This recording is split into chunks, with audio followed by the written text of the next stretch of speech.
Bismillahirrahmanirrahim. Assalamualaikum warahmatullahi wabarakatuh. Apa kabar teman-teman semua? Semoga teman-teman dalam keadaan sehat walafiat dan berkelimpahan tentunya ya. Nah, hari ini kita kembali lagi, kita bakal bahas tentang bagaimana sih cara setting trading Royal Q agar bisa menghasilkan profit yang maksimal gitu ya. Nah, oke, namun sebelumnya seperti biasanya di awal video saya bakal kasih beberapa insight buat teman-teman. Semoga beberapa insight ini bisa menjadi masukan sama teman-teman untuk bisa mengambil keputusan gitu ya, baik untuk bergabung di Royal Q ataupun bagaimana caranya teman-teman trading di Royal Q. Nah, jadi sebenarnya teman-teman instrumen investasi itu apapun bentuknya ya, apalagi investasi keuangan itu tentu ada resikonya. Ya, tentu ada resikonya dan resiko itu berbanding lurus dengan profit atau keuntungannya juga. Jadi semakin besar risiko, tentu keuntungannya juga semakin besar. Nah, itu yang pertama yang harus teman-teman garis bawahi gitu ya. Kenapa demikian? Karena banyak orang yang hanya pengen untungnya saja gitu ya, tapi tidak mau ruginya gitu ya. Padahal semuanya berbanding lurus gitu ya. Samanya seperti misal orang lagi kerja, kemudian dia memutuskan untuk resign dan memulai bisnis gitu ya. Nah, resikonya adalah dia resign itu kan membuang income yang rutin harusnya dia dapatkan. Nah, dengan akhirnya dia memulai usaha yang baru yang belum tentu berhasil. Namun, selain dari risiko yang besar tadi, dia juga mendapatkan peluang untuk bisa mendapatkan income yang lebih besar daripada sebelumnya dia bekerja dan dia bisa memiliki kebebasan waktu gitu ya karena dia bisa ngatur sendiri jam waktu kerjanya seperti itu ya. Nah, namun resikonya juga besar juga ya tadi dia bakal kehilangan income gitu ya. Bisa jadi bisnisnya tidak berhasil, akhirnya dia kehilangan income yang selama ini sudah dia dapatkan dengan pasti ya setiap bulannya. Nah, jadi seperti itu teman-teman. Jadi apapun keputusannya dalam hidup kita, semua itu ada baik dan buruknya. Nah, tinggal kita mengukurnya apakah risiko yang bisa teman-teman ambil itu adalah risiko yang sudah teman-teman ukur dan bisa teman-teman terima gitu ya. Nah, makanya di setiap kali investasi biasanya kalau orang masuk di sekuritas gitu ya untuk membeli saham biasanya untuk trading saham itu tentu ada beberapa pertanyaan dulu di awal untuk mengukur profil resiko dari si investor tersebut. Ini apakah orang ini orang yang berani mengambil resiko tinggi untuk bisa mendapatkan keuntungan yang besar gitu ya. Apakah orang ini tingkat investasinya medium risk gitu ya. Jadi ngambil resiko yang minimal untuk bisa mendapatkan hasil yang minimal juga gitu ya. Nah, seperti itu teman-teman. Jadi tinggal sekarang saat ini teman-teman bisa nilai sendiri pribadi teman-teman apakah profil investasinya itu adalah orang yang berani mengambil resiko tinggi ataukah medium risk ataukah yang low risk gitu ya. Saya pokoknya yang nyantai aja. Saya resikonya kecil, terukur kecil banget tapi konsisten naik gitu ya, konsisten profitnya itu enggak masalah bagi saya gitu ya. Nah, kembali ke teman-teman. Oke ya. Jadi jangan sampai kesalahan banyak pemula itu adalah mereka mikirnya trading satu hari itu bisa untuk makan selama sebulan atau setahun gitu ya. Nah, itu yang biasanya kesalahan. Tapi Pak ada gitu kan. Orang yang trading misal modal 100 dolar atau 1 juta bisa menghasilkan 1.000 dolar atau bahkan 10.000 dolar. Yes, memang ada, tapi seberapa konsisten. Nah, biasanya itu disebutnya dengan lucky beginner gitu ya. Jadi keberuntungan pemula gitu ya. Ada memang, tapi tentu tidak bisa konsisten. Tiap hari nggak mungkin bisa seperti itu ya. Kalau ada hebat banget gitu ya. Maka saya pengen belajar sama orang tersebut gitu ya. Modal 100 dolar tiap hari bisa menghasilkan 10.000 dolar ya. Saya pengen belajar kalau ada ya. Nah, tapi kan kemarin waktu main kripto gitu ya, ada yang beli Doge di harga 1 juta, akhirnya bisa beli mobil, beli koin ini 1 juta bisa beli apa sekian ya. Tapi kan dia hold dulu, dia simpan dulu, beberapa bulan kemudian baru dapat. Atau ya tadi lucky beginner, keberuntungan pemula. Jadi bisa jadi orangnya beruntung, hokinya luar biasa keren, sehingga dia masuknya pas di momentum yang pas gitu ya, di saat harga murah dia masuk, kemudian terjadi lonjakan harga yang luar biasa besar, akhirnya dia bisa dapat keuntungan. Nah, itulah ya. Jadi setiap orang ya tadi semuanya ada waktunya masing-masing. Ya tinggal semoga kita juga bisa seberuntung itu ya. Semoga kita bisa juga sempat mengalami keberuntungan tersebut. Nah, oke, kemudian sebenarnya saya menganalogikan itu biasanya seperti pengeluaran ya. Karena kan sebenarnya kripto ini sebagai salah satu diversifikasi income atau keranjang baru dari keranjang-keranjang bisnis lainnya yang teman-teman punya gitu ya. Nah, contoh misal saya pengeluaran rutin misal anggap aja si A pengeluaran rutinnya 1.500.000 sebulan gitu ya. Nah, berarti bagaimana caranya andai kata dia pengen bahwa hasil dari robot kripto ini bisa menutupi pengeluaran dia yang 1.500.000 tadi ya, misal untuk bayar listrik, bayar apa dan lain sebagainya ya, telepon, internet dan lain sebagainya itu nominalnya 1.500.000. Nah, berarti kalau kita mau kejar income 10% profit dari kripto ini setiap bulan, berarti modal kita itu perlu 15 juta, gitu ya. Nah, kalau misal kita mau ngejar 20% dari profit kripto untuk hasil 1,5 juta tadi, berarti kita perlu modal 7,5 juta. 7.500.000. Nah, dengan profit 20%, maka kita dapat 1,5 juta. Nah, kemudian kalau misal kita mau 30% gitu ya, ya berarti tinggal dikecilin lagi modalnya. Mungkin sekitaran 4.500.000 sampai 5 juta gitu ya. Dengan profit 30%, dia bisa dapat 1.500.000 gitu ya. Nah, seperti itu teman-teman. Nah, tinggal sekarang teman-teman goalnya setiap bulan itu mau berapa profitnya. Nah, tinggal disesuaikan dengan modal gitu ya. Nah, kalau misalnya tadi mau 1.500.000, tapi dengan modal 7,5 ya berarti kita harus profit 20%. Nah, saya juga biasa analogikan ke teman-teman bahwa saat ini kamu punya pengeluaran berapa setiap bulannya. Contoh dia pengeluaran 1 juta setiap bulan yang pasti dikeluarkan gitu ya. Ya sudah, sekarang akumulasi 1 juta tersebut selama 1 tahun ke depan. Diakumulasikan kan berarti ada sekitar 12 juta. Nah, 12 juta itu keluarin di awal di sini. Ya, masukkan, investasikan di robot kripto, di mana dengan profit tadi ya, 10% aja dari 12 juta kamu sudah bisa menutupi pengeluaran yang rutin yang pasti tadi. Bahkan di akhir tahun nanti uangnya nggak hilang kan, karena ada modal dan mungkin bisa bertambah seperti itu. Nah itu teman-teman. Nah kepanjangan mukadimahnya nanti kita masuk lagi seperti biasa, kita langsung masuk ke settingan. Oke. Oke, kita bakal lanjut setting ya. Nah, teman-teman, yang pertama adalah harus login dulu tentunya di Royal Q ya. Kemudian pastikan di tombol yang Professional Edition bagian ini sudah dicentang ya. Nah, kalau belum centang dulu, supaya apa? Supaya nanti tampilan koinnya lebih lengkap daripada yang belum dicentang ya. Nah, nanti di situ ada pertanyaan, 3 pertanyaan. Kalau nggak salah kunci jawabannya itu B, C, B ya, pilih aja sampai hijau ya. Nah, oke. Kemudian, nah sebelum trading, teman-teman pastikan nominal aset di sini ini minimum banget 20 US dollar ya. Atau 15 ya boleh juga ya. Supaya apa? Supaya ketika trading, nanti kan kita ada bagi hasil tuh 80% sama 20%. 80% untuk kita, 20% untuk Royal Q. Nah, karena dia nggak bisa ngotak-ngatik saldo di Binance kita, maka kita otomatis isi dulu saldo di sini tadi. 20 USDT atau 15 USDT persiapan. Nah, kalau 20 USDT itu kan berarti kita keuntungan kita sudah 100 dolar.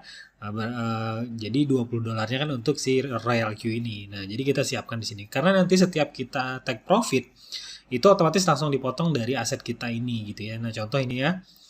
Nah, ini ada keuntungan saya ini. Nah, ini full fee, full fee, full fee. Nah, ini keuntungan saya jadi otomatis langsung dipotong ya. Dipotong di sini ya. Nah, berarti kalau setiap kali ada pemotongan berarti saya lagi take profit gitu ya. Nah, seperti itu. Nah, terus yang hijau-hijau ini apa? Nah, ini adalah profit yang saya dapat dari member yang saya rekomendasikan untuk gabung di Royal Q ya. Jadi kita selain jadi investor, kita juga bisa jadi sebagai affiliate gitu ya. Nah, kebayang nih setiap hari ini banyak banget ya karena member saya trading. Jadi banyak banget. Memang nominalnya kecil ya, 0,02, 0,04, 0,01, 0,02 gitu ya. Tapi kebayang kalau seandainya contoh saya punya 100 member aja di bawah ya. Nah, tidak harus saya yang rekrut semua gitu ya, tapi ada beberapa affiliate saya yang juga ikut merekomendasikan aplikasi ini. Nah, anggap kita 0,02 aja setiap kali take profit gitu ya. Kali 100 aja kan udah apa enggak 20 ya? 20 US dollar gitu ya. 20 USDT saya dapat ya dari 100 orang yang trading tadi. Nah, dalam sehari itu biasa kita trading itu bisa sampai puluhan kali take profit. Ya, ini aja nih sampai banyak banget nih hari ini ya. Karena ini hari ini ya, data hari ini nih today. Ya, ini today ya. Nah, ini puluhan kali take profit. Kebayang kalau 100 orang puluhan kali take profit, sekali take profit saya dapat 20 US dollar. Kalikan misal 30 kali. Wah, makanya itu kenapa bisa affiliate itu bisa dapat ratusan juta per hari. Ya karena dari ini tadi ya, karena dari sharing profit tadi. Makanya teman-teman bangun aset dari sekarang pelan-pelan ya. Sedikit demi sedikit. Akhirnya memang kelihatannya kecil ya, tapi kali sering, kali banyak lumayan juga gitu ya. Oke, kita lanjut ke setting ya, biar tidak terlalu panjang. Nah, kemudian teman-teman, untuk setting klik yang menu kuantitatif ini ya, kuantitatif. Nah, di sini bakal muncul koin-koin yang tertera yang bisa kita tradingkan. Nah, bedanya di sini ada yang koin-koin dengan warna kuning ya atau orange. Ini ya, ada warna orange, dengan yang warna hitam. Perbedaannya adalah di yang warna orange ini pasarnya itu lebih fluktuasinya lebih tinggi gitu ya, lebih bergelombang. Kalau biasa disebut dengan high risk gitu ya, atau resikonya lebih besar. Tapi dengan pasar yang bergelombang tentunya kita juga senang banget gitu ya, karena kita lebih sering ambil posisi sell gitu ya. Nah, kalau yang mau teman-teman yang medium risk atau yang safe gitu ya, yang pasarnya tidak terlalu bergejolak gitu ya, yang stabil, nah pilihlah koin-koin yang warna hitam ini ya, fontnya ini. Nah, ini BTC, BNB ya. Ini koin-koin yang memang secara fluktuasi pasarnya itu lebih safe gitu ya, lebih datar gitu ya. Nah, tergantung sekarang profilnya teman-teman mau yang seperti apa. Kalau mau yang agak beresiko, resiko itu gini, resikonya itu pasarnya itu naik turunnya itu luar biasa bergelombang. Jadi kadang kita ada floating minus gitu ya. Nah, kalau teman-teman ya biasa aja ada floating minus ya nggak apa-apa gitu ya. Karena kan itu sebenarnya hanya penurunan sementara gitu ya. Nah, kalau jadi harus sesuaikan dengan gaya permainan teman-teman. Nah, kemudian cara settingnya gimana? Contoh kita pilih aja misal Sol gini ya. Ini Sol. Nah, di sini saya bakal pertama jelasin dulu settingan defaultnya. Nah, defaultnya adalah, nah ini ada fitur-fitur ya, ada one shot, ada sell, buy, stop margin, strategi board. Nah, ini nanti kita bakal bahas di pembahasan selanjutnya. Nah, ini yang penting itu di sini aja, di trade setting. Nah, bagian kiri bawah ini klik. Nah, oke. Di sini pembelian pertama adalah 10 USDT. Ini sesuai dengan aturan dari Binance sendiri ya. Pembelian pertama minimum adalah 10 US dollar USDT ya. Nah, kemudian di sini di open position double. Nah, apakah teman-teman mau posisi pertama itu di double gitu ya, jadi 20? Kalau enggak ya nggak usah dicentrang ya. Saya biasanya nggak pilih ini. Nah, kemudian margin call limit 5 level. Nah, ini adalah berapa level turun ke bawah pasar itu teman-teman mau ngambil harga bawah terus gitu ya. Nah, ini adalah settingan default dari Royal Queue-nya. Jadi di settingan default-nya itu di sini ada 5 level ke bawah. Kemudian wall position take profit. Nah, teman-teman rasio take profit-nya di angka berapa? Misal kenaikan 1,3%, take profit 1,3%, teman-teman bakal take profit gitu ya. Nah, tapi ada indikator bawahnya. Wall position take profit callback. Nah, kecuali dia bilang oke, kalau ternyata pasar naik ke 1,3, dia apakah langsung take profit? Tidak ya.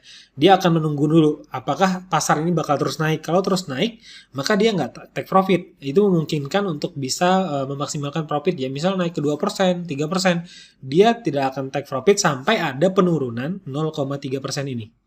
Nah, begitu ada penurunan 0,3%, maka dia langsung take profit.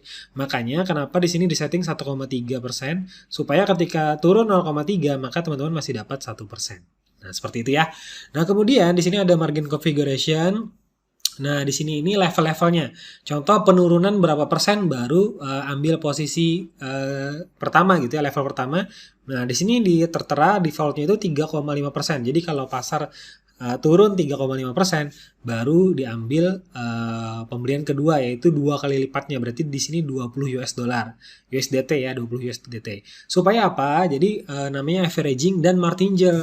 Supaya nantinya jadi begitu kan kita beli 2 kali lipat nih. Nah, jadi begitu nanti ada kenaikan sedikit aja. Jadi floating minus yang di atas tuh otomatis ketutup juga minusnya. Nah, contoh sederhana gini, kalau kita beli emas di harga 1000 gitu ya. Nah, kemudian kita beli satu kan. Nah, kemudian ternyata turun ke angka 800 atau nih 6,5 ya, turun 3,5 berarti diangkat 6,5. Nah, 6,5 ini teman-teman beli 2 kali lipatnya, beli lagi 2 emas gitu ya. Nah, ketika nanti ternyata naik ke harga 800 gitu atau ke harga 900, dijuallah semua emas kita, maka kita tetap dapat profit. Walaupun tadi pembelian pertama di harga 1000, tapi di harga bawah kita ambil 2 kali lipatnya. Sehingga begitu naik ke 1 poin atau 2 poin aja, maka otomatis nanti kekurangan minus di atas itu akan otomatis tertutupi gitu ya dengan yang di bawah. Nah, sampai sini connect ya. Itulah gunanya martingale tadi, leveling. Jadi oke, kalau turun 3,5%, dia ambil posisi kedua. 2 kali ya. Kemudian kalau turun lagi 4%, dia ambil lagi 4 kali lipat. Kemudian kalau turun lagi 4,5%, dia ambil lagi 8 kali lipat. Dan seterusnya ini sampai 16 kali, sampai 32 kali lipat. Itulah kenapa kemudian di awal tadi kita hanya membuka 10 US dollar. Supaya apa? Supaya nanti ketika terjadi penurunan, kita bisa mengambil berkali-kali lipat. Nah, begitu kita ambil berkali-kali lipat tadi, otomatis nanti kalaupun pasar turun itu floating minus kita itu nggak sampai 1 US dollar gitu ya, paling ya hanya $1 atau di bawah 1 0, sekian ya. Karena apa? Karena dia averaging ini tadi ambil di harga murah dengan jumlah koin yang lebih banyak. Seperti itu. Jadi ketika ada terjadi kenaikan sedikit aja gitu ya, 1,3%, otomatis dia di take profit sama dia, otomatis minus di atas tuh ketutupi semua. Seperti itu. Nah, itu kehebatan dari proses averaging dan martingale. Nah, yang seperti ini kan kita susah kalau kita lakukan secara manual. Makanya dilakukan oleh robot. Jadi ketika kita tidur pun, andai kata pasar turun, dia otomatis action sendiri robotnya gitu ya. Nah, itu kerennya. Jadi bahkan sampai jeli sampai 3,5%. 4,5, 5,2 gitu ya, seperti itu. Nah, ini settingan default. Nah, jadi sebenarnya tidak ada settingan yang benar-benar bagus atau settingan yang benar dan salah itu tidak ada. Yang benar itu adalah settingan yang masing-masing itu ada kelebihan dan kekurangannya. Jadi setiap settingan itu ada kelebihan dan kekurangannya. Nah, kekurangannya ini tadi adalah dia pertama tadi 5 level ya, kemudian kita harus siapin berarti modal yang cukup banyak ya. Contoh ini 32 kali 10 berarti 320 tambah 160, ini aja udah 400, 500, jadi hampir $600 yang disiapin untuk main di satu koin kalau pakai settingan default ini. Tapi itu pun kalau ternyata pasar turun sampai ke 5 level. Kalau ternyata pasar tidak turun ke 5 level, maka dana kita ya nggak kepakai ya. Misalnya turun di level 2 dan level 3 ya berarti cuma 40 US dollar, 20 US dollar. Makanya ada juga orang yang dengan modal misal 300 US dollar dia bisa main, atau 200 US dollar dia sudah bisa main, atau 100 US dollar dia sudah bisa main. Dan bisa profit juga. Cuman bedanya adalah ketika ternyata pasar turun sampai level 5 gitu ya, atau level 6 atau level 7, dia sudah tidak bisa lagi ambil harga bawah. Kenapa? Karena tadi saldonya tidak mencukupi lagi untuk pembelian harga bawah. Ya otomatis kepaksa minusnya lebih banyak gitu ya, floating loss-nya. Nah, itu settingan default. Nah, ada juga saya settingkan itu settingan yang biasa saya pakai. Sebentar, kita coba ini ya. Nah, ini saya main di ICP. Nah, coba lihat. ICP ini minusnya cuma 0,00 sekian ya, floating loss-nya. Karena dia pasti bakal minus terus, soalnya ketika lakukan sell, otomatis dia buy kembali. Nah, contoh ini history robot saya ya di sini. Nah, coba lihat. Ini today ya. Kita lihat hari ini. Ini yesterday. Oh, yesterday. Ini saya bikinnya ini lihat jam di atas sudah jam 12:06. Jadi otomatis ini ke yesterday jadinya ya. Nah, jadi ini yang hari ini tadi sebenarnya cuma lewat 6 menit yang lalu ya. Nah, ini yesterday, ini coba lihat transaksinya. Oke, dari mulai jam berapa ya? Jam 1 malam ya. Nah, jam 1 malam ini, yesterday jam 1 malam. Ini ada sell, ada buy, sell, buy, sell, buy. Jadi begitu dia jual, dia beli lagi. Dia jual, beli lagi. Dia jual, beli lagi. Gitu terus ya. Sell, buy, sell, buy, sell, buy, sell. Jadi kita senang banget kalau nanti ternyata ada notifikasi sell. Nah, itu kita senang banget. Berarti dia lagi take profit gitu ya. Sell, buy, sell, buy, sell, buy, sell. Dan seterusnya ini banyak banget ya. Sell, buy, sell gitu ya. Nah, itu semua dilakukan robot. Saya diam aja gitu ya. Tinggal cek aja. Oh, ini lagi sudah berapa kali take profit gitu ya. Nah, seperti itu. Nah, kemudian settingan yang bisa saya pakai, saya rubah sedikit. Nah, di sini ya, trade setting. Nah, di sini saya pakai yang 7 level. Saya pakai yang 7 level. Kemudian saya take profit di angka 1,1% aja. Tadi kan kalau yang tadi 1,3. Ini saya setting 1,1%. Cuman penurunannya saya 0,1. Jadi kenapa saya setting demikian? Supaya lebih cepat take profitnya. Kemudian di margin configuration. Nah, kalau tadi kan ada 2, 4, 8, sekian gitu ya. Nah, ini karena saya setting 7 level ya. Di sini penurunan 3,5, 4, 4,5, 5,2, 8, 10, 12 gitu ya. Nah, di sini saya settingnya, nih saya kasih di atas. Nah, di sini saya settingnya 1, 2, 3, 1 kali lipat, 2 kali lipat, 3 kali lipat, 5 kali lipat, 8 kali lipat, 13 kali lipat, 21 kali lipat. Supaya apa? Supaya kan lebih sering main di level-level bawah ini ya. 1, level 2, level 3, level 4 ini yang sering main. Jadi saya settingnya 1, 2, 3. Supaya apa? Dan 1, 2, 3, 5. Supaya apa? Supaya modal saya itu bisa mengcover gitu ya. Jadi nggak cepat habis. Di sini cuma 1 kali lipat, di sini 2 kali lipat. Ini kan 10, 30, 60. Sampai level 4 aja saya masih pakai cuma 100 gitu ya. Nah sampai level 5 baru 180. Level 6 tambah 100, 200 sekian. Nah, jadi sampai level 7 itu hampir sekitar ya 400-an lah. Jarang sekali turun di angka 7 sampai level 7 ya. Kalau pasar sampai ke level 7 ini berarti penurunan harga itu sudah lebih dari 40%. Contoh ya, 3,5 tambah 4, 7, 11, 16, 24, 34, 44. Jadi kalau sampai level 7 saya kepakai, itu penurunan pasar berarti udah drastis banget. Udah sampai 40% lebih penurunannya. Jadi sangat jarang terjadi gitu ya. Nah ini salah satu cara untuk memaksimalkan tadi. Nah teman-teman boleh ikuti cara ini ya.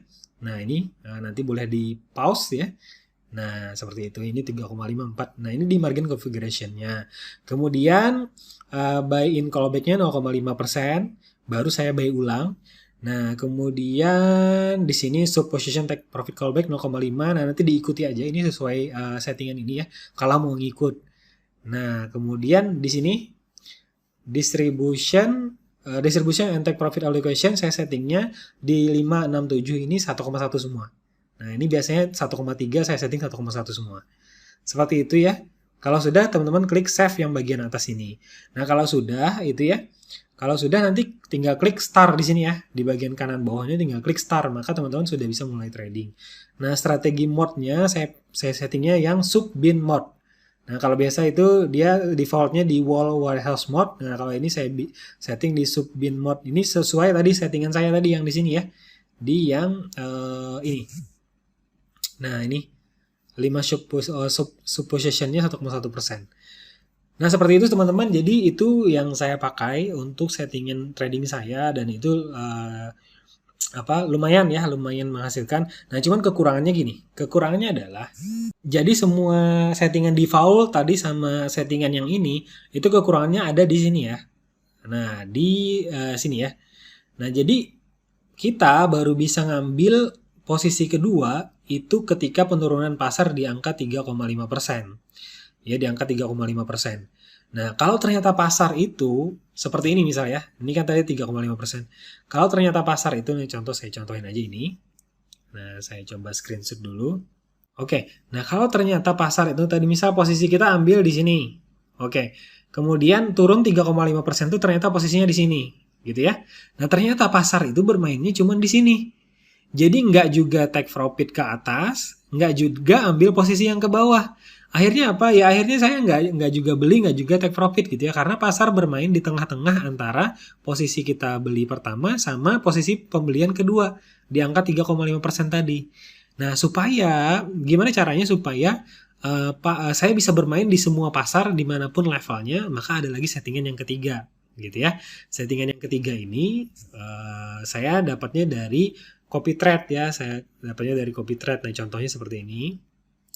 Ini nggak apa-apa agak panjang ya, biar teman-teman bisa paham ya. Nah, di sini ini contoh. Oke, di sini trade settingnya. Nah, di sini settingnya saya settingan ini 25 level dengan take profit rasionya 1%. Jadi begitu mencapai 1% langsung take profit. Kemudian dia nggak ada indikator penurunan berapa dulu langsung take profit. Pokoknya sampai 1% aja langsung take profit. Jadi di sini saya setting 0. Kemudian buy in-nya di angka 0,01. Jadi 0,01% ada penurunan, dia langsung buy lagi kembali gitu ya. Nah, ini juga sub position take profit callback-nya 0,01%. Nah, di margin configuration-nya ini levelingnya rapet banget ya, jadi nggak renggang. Di first call-nya turun 0,25 langsung beli lagi satu kali. Di yang level 2 0,25% turun beli lagi satu kali. Ini juga 0,25 satu kali, 0,25 satu kali. Cuman dengan strategi ini cuma bisa strategi averaging. Kenapa? Karena kita tadi pakai 25 level. Ya, tapi rapat ya, 0,25%, 1% turun, 1% turun, 1% turun, selalu diambil posisinya satu kali doang. Jadi nggak martingale, cuman satu kali doang. Satu kali di semua level. Kelebihannya apa? Kelebihannya teman-teman dengan modal yang minimum itu bisa main rapet ya di level yang rapet ya turun 0,25 dia beli gitu ya. Nah, ini di setiap penurunan levelnya cuman nggak jauh beda, rapet banget 1%, 1%, 1%, 2%, 2%, 2%. Kalau tadi kan 3,5, kemudian 4, kemudian 5 gitu ya. Nah kemudian tapi dia posisinya di semua level itu cuma satu aja. Paling di level bawah dari mulai level 17 sampai 25 baru ambil posisi 2 kali lipat. Nah, jadi teman-teman dengan modal kecil itu bisa bermain di banyak layer gitu ya, banyak level. Karena di sini kita cuma ambil satu kali lipatnya aja, 10, 10, 10, 10, 10. Kalau 25 level kan cuma 250 USDT. Nah, cuman kekurangannya karena dia nggak martingale, maka kita bermain di semua level. Contoh tadi, nah ini kenapa floatingnya, oke, ini kenapa floatingnya lumayan ya. Nah, ini floatingnya 11, yang strategi ini tadi. Kenapa? Karena dia nggak martingale. Jadi dia bermain walaupun di sini floating, tetapi yang di level bawah itu tetap profit. Nah, contoh kita lakukan lagi di Binance, seperti ini ya. Nah, tadi coba kita screenshot lagi. Nah, seperti ini tadi ya teman-teman. Nah, contoh tadi kita beli di sini. Karena rapat, turun pasar di sini dia ambil juga posisi. Turun pasar di sini ambil posisi. Ambil pasar di sini ambil posisi lagi. Turun di sini ambil posisi lagi. Tapi dia nggak martingale sehingga apa? Sehingga begitu pasar itu mainnya di sekitar sini aja, maka ya hanya di level ini yang ambil profit. Ya, sedangkan yang ini tadi masih floating minus gitu ya. Begitu pasar main di level ini baru dia main di level ini. Jadi hanya main di setiap level yang sendiri-sendiri ya. Tergantung di level mana sekarang dia bermain gitu ya. Nah, tinggal teman-teman mau pakai pengaturan yang mana ya. Nah, seperti itu. Nah, teman-teman, itu dulu untuk settingan yang biasa saya pakai. Sebenarnya ada satu lagi. Jadi untuk teman-teman pemula, saya bisa rekomendasikan juga untuk bermain di Circle. Circle ini adalah copy trade. Jadi teman-teman bisa mengcopy trading dari orang-orang yang sudah tradingnya tuh profit puluhan ribu ya, ini 17.000% gitu ya. Nah, kita bisa lihat ini koinnya apa aja nih yang profitnya. Nah, ini contoh dia di Sol ini 700%, KSM 500%, Algo 400%. Nah, kita bisa ikuti copy trade mereka ini. Nah, nanti lihat aja rulesnya di sini ya. Nah, oke, mungkin untuk menu circle saya bakal bikin di video selanjutnya supaya tidak terlalu panjang. Jadi teman-teman bisa fokus mempelajarinya. Oke, sekian dulu. Terima kasih. Kalau ada pertanyaan jangan sungkan untuk bertanya di WA saya. Nanti di kolom description saya cantumkan WA saya. Jadi teman-teman bisa bertanya apa yang masih kurang jelas. Oke, terima kasih. Assalamualaikum warahmatullahi wabarakatuh. Sampai ketemu di video selanjutnya.